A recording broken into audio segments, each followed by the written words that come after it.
Hi everybody, welcome to my kitchen. I'm Amy from Neurotic Mom Bakes, and this will officially be my first baking tutorial in my new space. We are going to make something Oreo, which everyone loves Oreo, so I had to start with that. We're gonna make a really easy Oreo pie. This is decadent, this is delectable. So let's start. First thing I'm gonna do is get my Oreos. Now, before I get started, I'm just going to note, this recipe does fill the larger 9-inch pie plate, maybe this 10-inch, fills a larger one, but then you can also reduce it to fill a smaller pie plate. I'm gonna do the smaller one, but just know that I will just tell you a couple of the measurement differences for the different sizes. We're gonna make the smaller one today, and I'm gonna get just a quick spray, just a little bit of cooking spray. Now, in my blender or food processor, and if you don't have those, go ahead and just do it with in a plastic bag with a rolling pin. You just need to get some fine crumbs. So what I'm gonna do is I'm going to put 1.5 rows of Oreos. Hold on, I'll give you the final number. 1, 2, 3, 4, 5, 6, 24. You need 24 Oreos. And I'm just gonna pulse this. And while I'm doing that, I'm going to melt 1/2 cup of unsalted butter, and then I have 1/4 cup of sugar here. First, let's get these crumbs going. And just a little bit. I don't want to get it fully crushed because I'm going to add some melted butter. All right, now I'm going to just pour a little bit of this butter in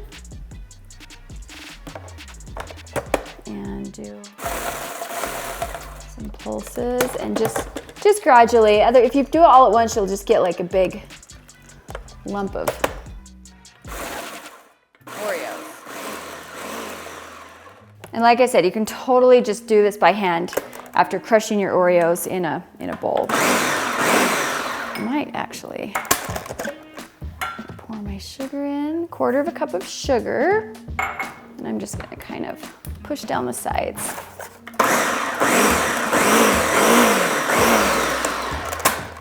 Okay, I'm just gonna scrape down the sides and make sure the butter is fully incorporated into all the crumbs. And just note, if you are using the smaller pie plate, it will give you a thicker crust, which I love, because I love a thicker crust with my Oreo pie.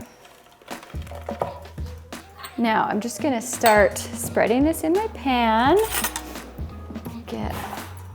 Just kind of press it down in the center.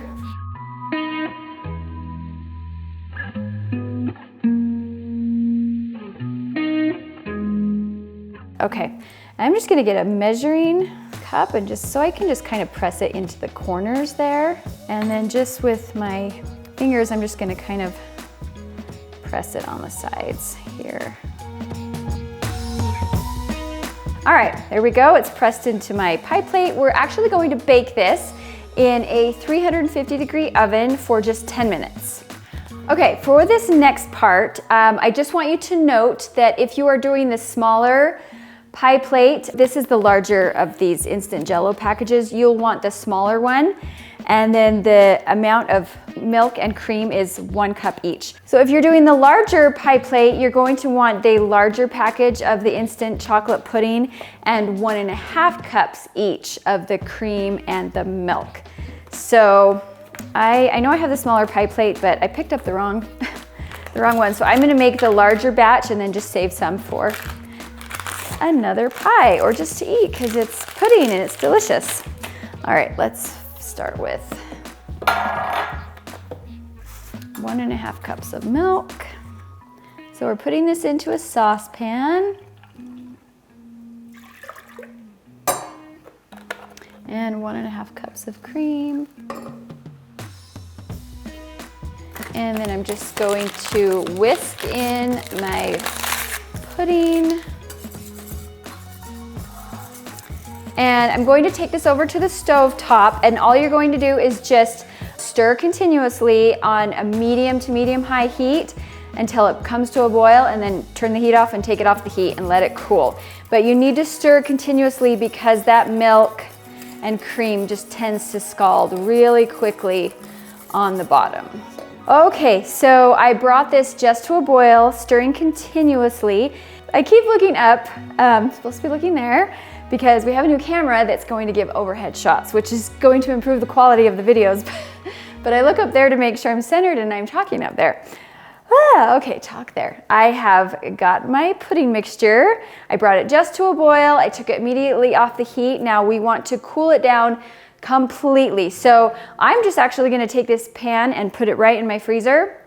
However, if you want to speed the cooling process, a trick is to get like a large cookie sheet and spread it on the cookie sheet. Just there's more surface area that's touching the cool part of the cookie sheet, and it will just cool a lot faster. So it just depends on, you know, what kind of time you have. So I'm just gonna go right in the freezer. Okay, let's finish up this Oreo pie. Next I'm going to I'm just gonna whip up some cream. If you wanna use pre-made like Cool Whip, you can do that. I'm gonna make my own. I'm adding just about like a cup to a cup and a half of heavy whipping cream in there. I'm using my whisk attachment. And I'm just gonna whisk this up. While I'm doing that, I'm going to get a piping bag and my 1M tip and just get that ready to go. Okay, when this gets close to being whipped, I'm gonna go ahead and add, about a 1/4 cup of sugar. Just add it to taste.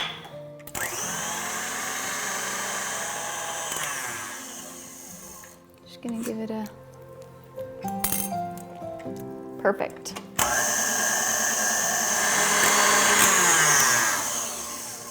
Okay, I think that's good. You want it to be nice and have stiff peaks, but you don't want to over whip it or you're going to turn it into buttermilk. So that is just right. Okay, so I have my pudding mixture here, and just note that it's kind of gelatinous. That's the way it should be. There's gelatin in that pudding because you want it to hold its shape when you slice it into the pie slices. Just know that when we add the whipped cream, that'll kind of loosen it up a little bit. So what I'm gonna do is I'm gonna take 2 big spoonfuls of whipped cream, about like that. And I'm just gonna fold this in.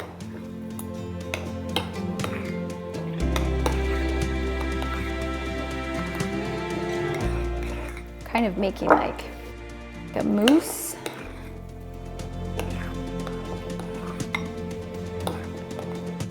But this is why you want your pudding mixture cooled, because otherwise, if it's warm, it's just gonna take all the air out of your cream, melt it, and it'll be a runny mess. You don't wanna overly beat it, because again, you don't wanna knock all the air out of that. Whipped cream. So just gently, but until there are no more streaks.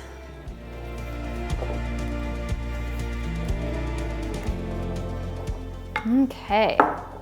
Here's my cooled pie crust. Then we're just going to pour this in.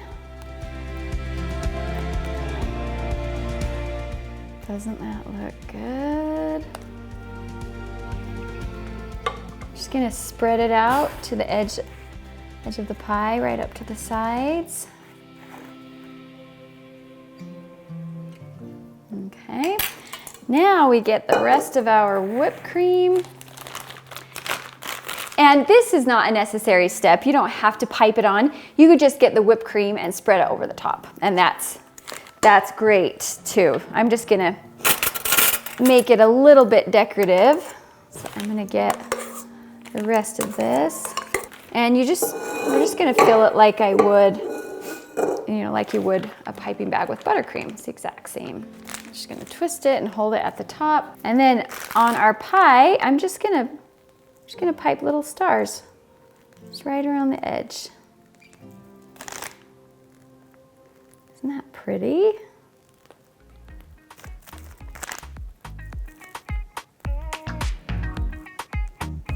And then one right in the center. Now you could leave it as is, or you can get some crushed up Oreos and sprinkle on top. I'm actually gonna grate some chocolate on top. And I just have a regular old king size Hershey bar.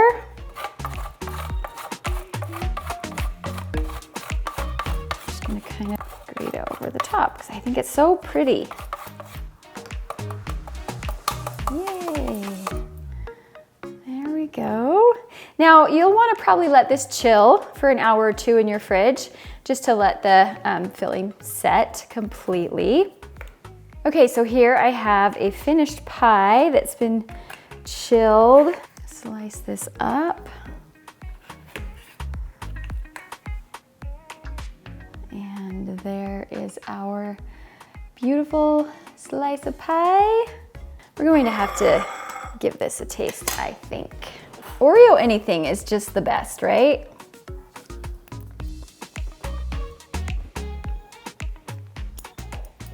Oh, that is so good. I love that Oreo crust. It was a little hard because I've had it in my freezer, but that is so decadent and so divine. This is a must try. You've got to try this one.